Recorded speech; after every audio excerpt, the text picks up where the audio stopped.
Bismillah, alhamdulillah, wa salatu wassalamu ala rasulillah. Assalamu alaikum wa rahmatullahi ta'ala wa barakatuh. So today, inshallah, we are covering the name of Allah ta'ala, Al-Warith. Al-Warith can be interpreted or translated as the inheritor. It's coming from the root verb of waritha yarithu, wirthan, irthan, irthatan, wirathatan, rithatan, turathan, fahuwa warithun. So there's lots of masadir, lots of, the masdar, the infinitive there's many of them, which means to be an heir, to be a survivor, or to inherit after someone has passed. This name of Allah Ta'ala, Al-Warith, occurs 3 times in the Quran. All 3 times are in the plural, and this name of Allah is never attached to any other name of Allah. So let's take a look at these 3 cases. Allah Ta'ala says what? وَإِنَّا لَنَحْنُ نُحْيِي وَنُمِيتُ وَنَحْنُ الْوَارِثُونَ. Allah says, and indeed it is we who give life and cause death, and we are the inheritor. So this is Allah Ta'ala speaking in the royal we, saying, because obviously life and death, and therefore inheriting everything that is left behind. All of this, these are great things, and so Allah Ta'ala is using the royal we. And clearly Allah Ta'ala is the only one who lives perpetually and never dies, and therefore since He remains eternal, He will inherit everything that people leave behind.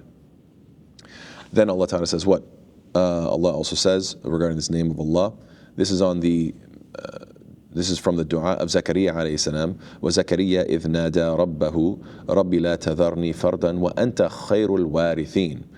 He says, Allah says, and mention when Zakaria, when he called upon his Lord and said, my Lord, do not leave me alone with no heir, while you are the best of inheritors. So this is a really interesting concept. He's asking for someone to, take to be an inheritor or an ambassador after him. Yet the fact of the matter is, he's saying, you are the best of people that inherit and follow up after. What is the idea here? Well, Wallahu alam, but it seems that the fact that humans can entrust their affairs to their heirs, who may or may not do your life's work any justice. You know you're passing away, you want to leave your life's work off to your kids and make sure that they continue your legacy. They may do a good job, they may not. However, the only one deserving of complete trust is Allah subhanahu wa ta'ala, the one who will inherit whatever you're leaving behind and do what's best with it. So he's asking for a child, but he's saying, Ya Allah, you're the one who is the ultimate warith.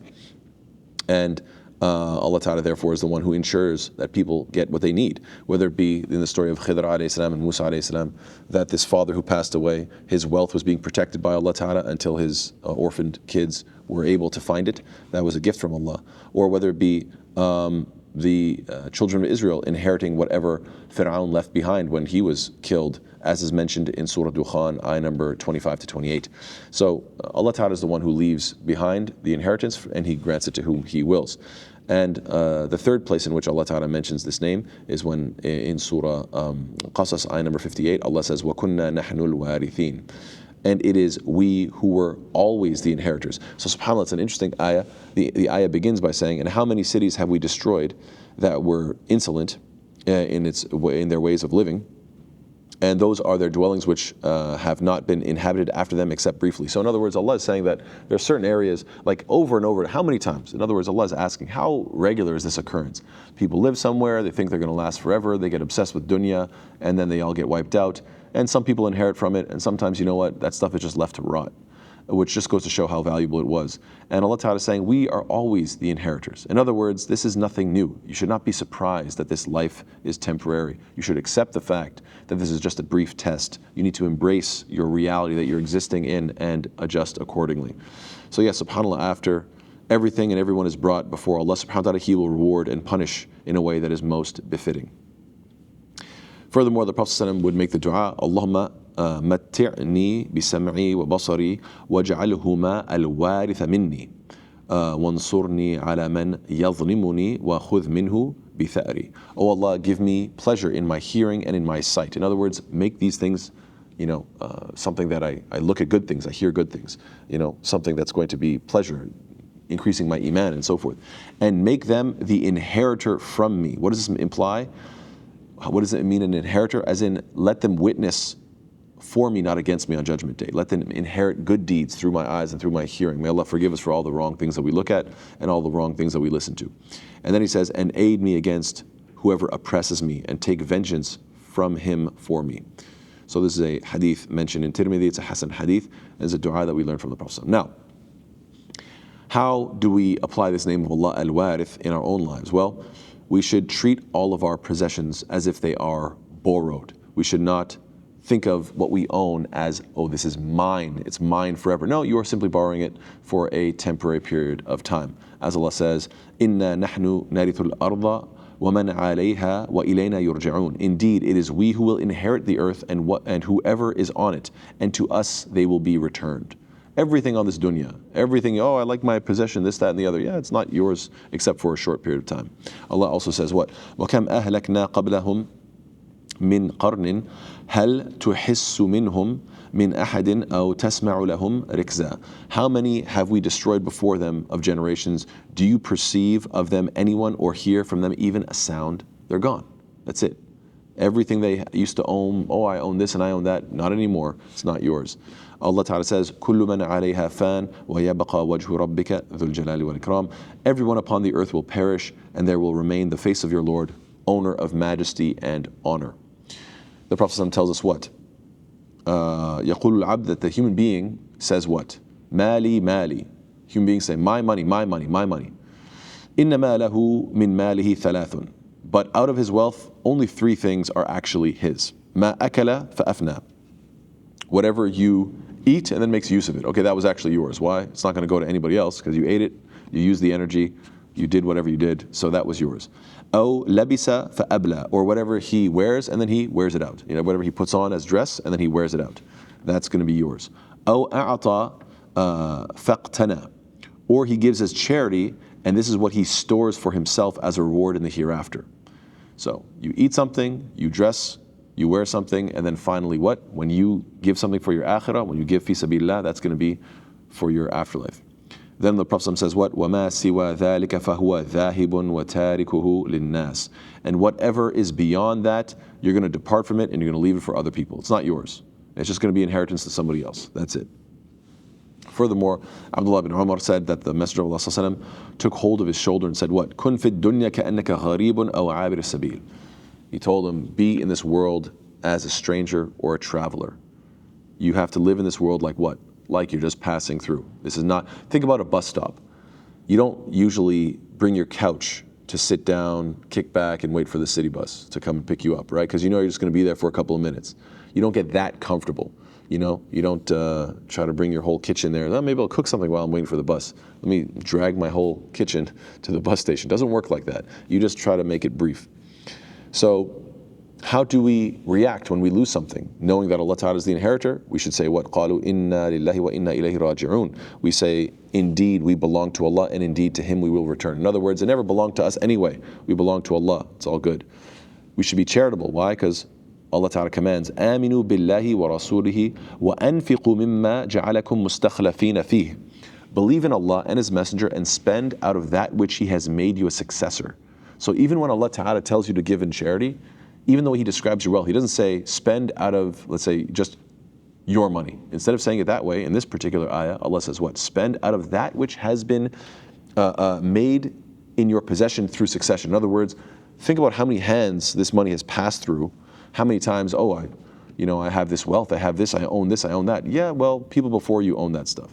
It's being passed down, whether it be the land that you live on, the materials that you use, whatever the case is. This was in the possession of other people before. Now it's reached you, and now Allah is saying, before it passes on to the next person, use whatever you can for the sake of Allah. Allah Ta'ala also says what? وَمَا لَكُمْ أَلَّا تُنْفِقُوا فِي سَبِيلِ اللَّهِ وَلِلَّهِ مِيرَاثُ السَّمَاوَاتِ وَالْأَرْضِ. And why do you not spend in the cause of Allah while to Allah belongs the heritage, or you can say the inheritance of the heavens and the earth? Everything's going to go back to Allah Ta'ala. Allah Ta'ala also says what? وَأَنْفِقُوا, and Allah commands, and spend. وَأَنْفِقُوا مِمَّا رَزَقْنَاكُمْ مِنْ قَبْلِ أَنْ يَأْتِيَ أَحَدَكُمُ الْمَوْتِ فَيَقُولُ رَبِّ لَوْلَا أَخَّرْتَنِي إِلَى أَجَلٍ قَرِيبٍ فَأَصَدَّقَ وَأَكُنْ مِنَ الصَّالِحِينَ. And spend in the way of Allah, give fi sabilillah, from what we have provided you before death approaches one of you, and then you say, my Lord, if only you would delay me for a brief period of time, so I would give in charity and be amongst the righteous. Furthermore, the Prophet says what? مَالُكَ مَا قَدَّمْتَ وَمَالُ وَارِثِكَ مَا أَخَّرْتَ. So summarizing all these points, the Prophet says it very briefly and beautifully in Adab al-Mufrad, this hadith, which is authentic. Your wealth is what you have spent for the sake of Allah, and the wealth of your heirs is whatever you leave behind. So when people, I need to make more money, I need to keep working, I need to keep stacking up that cash, make sure my bank account is more and more and more and more, and they just have this big pile of money. All that is going to be taken away from them when they die. It's just going to be passed on to their heirs. It will be of no benefit to them. So you'll have nothing unless the only thing that you get to keep is what you've spent fi sabilillah. So why not make sure your kids are educated, make sure your kids are, earning on their own, they're independent, they're strong, and by the time you're elderly, a grandpa or whatever the case is, you say to yourself, you know what, I've built up so much cash, let me actually make this mine. They're already fine. They're working, they're doing great. They're striving and thriving and all that stuff. What do I need to do? I need to invest in my own akhirah. We know that Allah Ta'ala describes that Islam will spread all over the world and says that we will be able to inherit the earth bi'idhnillah, as Allah says, وَأَوْرَثَكُمْ أَرْضَهُمْ وَدِيَارَهُمْ وَأَمْوَالَهُمْ وَأَرْضًا لَمْ تَطَئُوهَا. And He caused you to inherit their land and their homes and their properties and a land which you have not trodden. Allah Ta'ala was telling the believers, the Sahaba, you've been, through this guidance of Islam, through the unity of Islam, through the greatness of Islam, you've been able to expand and go into areas you never thought possible before.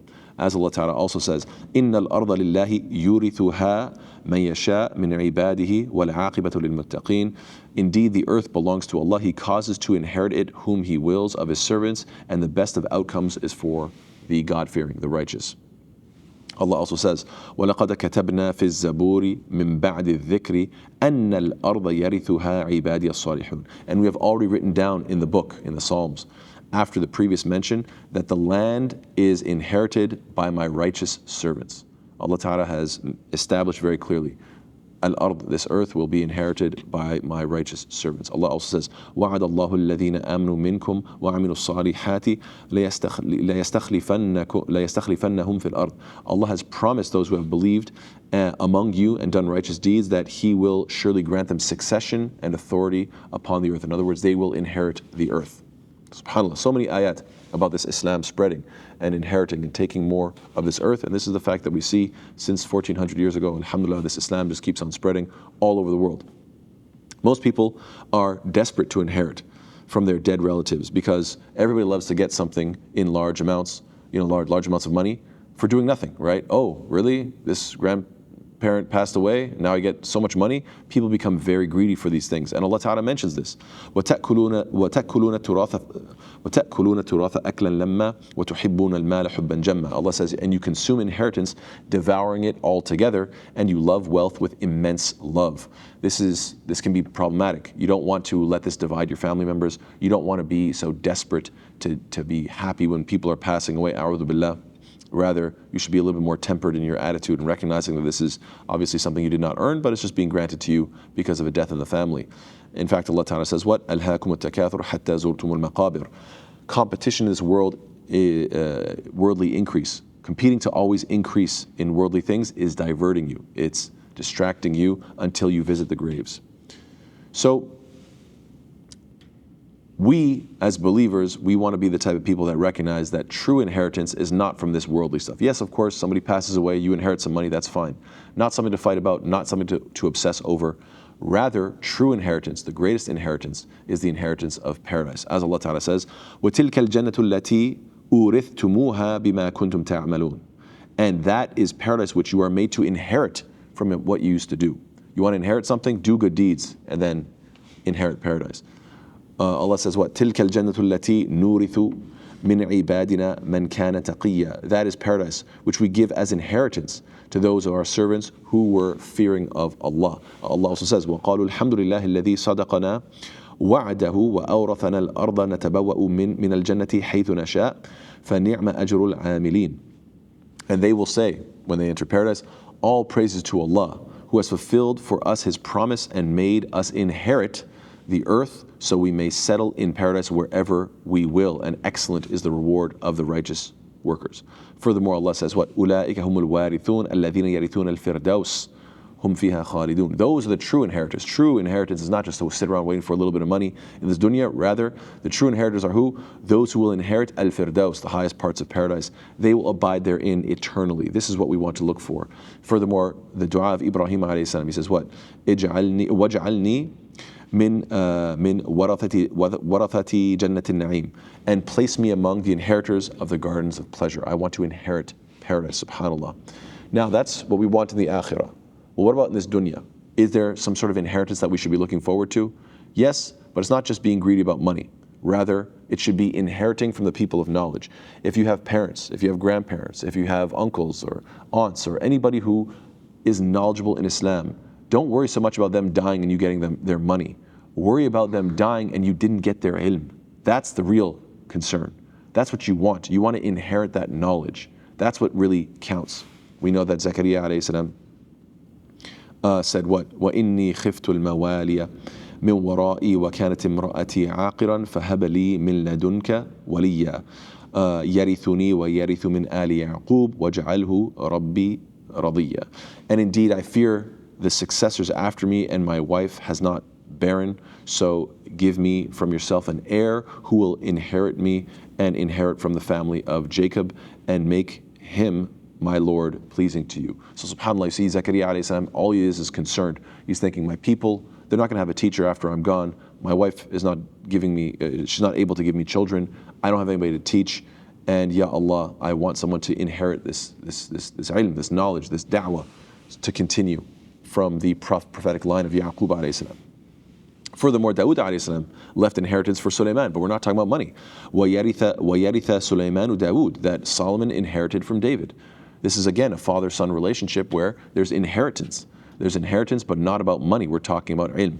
And Musa alayhi salam left inheritance to the Israelites when Allah says, what? وَلَقَدْ آتَيْنَا مُوسَى الْهُدَى وَأَوْرَثْنَا بَنِي إِسْرَائِيلَ الْكِتَابَ. And we have certainly given Moses guidance, and we caused the children of Israel to inherit the scripture. SubhanAllah.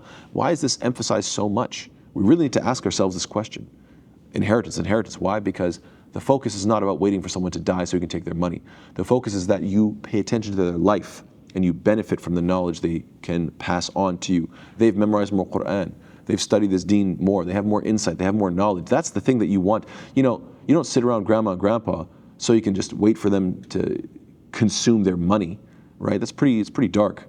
It's a pretty dark reality if that's all you care about. No, listen to their stories. Listen to their wisdom. Let them tell you about what it was like living through whatever country they lived in, whatever experiences they had, whatever wars, whatever depressions and economic crashes, and they've lived through a lot. Benefit from that, not just in terms of their personal experience, but it's more specifically their ilm, inshallah. Furthermore, the Prophet ﷺ left inheritance for the chosen ones of this ummah, as Allah says, ثُمَّ أَوْرَثْنَا الْكِتَابَ الَّذِينَ اصْطَفَيْنَا مِنْ عِبَادِنَا. Then we caused to inherit the book, the Quran, those we have chosen of our servants. So we want to be the chosen ones. May Allah make us the chosen ones that inherit this book by memorizing and applying this Quran and teaching this Quran. Ameen ya Rabbil Alameen. The Prophet ﷺ said what? مَنْ يُرِدِ اللَّهُ بِهِ خَيْرًا يُفَقِّهُ فِي الدِّينِ. Whoever Allah intends good for that person, He gives him understanding in this religion. And furthermore, we should focus on the inheritance of the prophets, because the Prophet says what? إِنَّ الْعُلَمَاءَ وَرَثَةُ الْأَنْبِيَاءِ. That indeed the scholars are the inheritors of the prophets. وَإِنَّ الْأَنْبِيَاءَ لم يورثوا دينارا ولا درهما ورثوا العلم ومن أخذه أخذ بحظ وافر. That the scholars are the inheritors of the prophets, and the prophets don't leave behind a dinar or a dirham. That's not what they leave behind. They don't die and then we're waiting for their money. Rather, they only leave behind knowledge, and he who takes it has an abundant portion. Inherent from your family members, from people that are older than you, from the prophets. Take what you can, and that is your inheritance. That's what's going to give you paradise. So the final point that I'll mention, the final two questions that I'll ask for everybody to think about is what? Number one, what will your children inherit from you? Is it going to be just wealth? Are they just going to be sitting around waiting for you to die so they can get your money? Or will it be that they have inherited so much knowledge from you? Or will it be both? Will it be both? And in what amounts? Will it be that, I got a whole lot of money and a little bit of knowledge, or will it be a whole lot of knowledge, a little bit of money, or what's the ratio? Something to think about. And what will the world inherit from you? What will you leave behind for this world to benefit from? Barakallahu feekum. Wassalamu alaikum wa rahmatullahi wa barakatuh.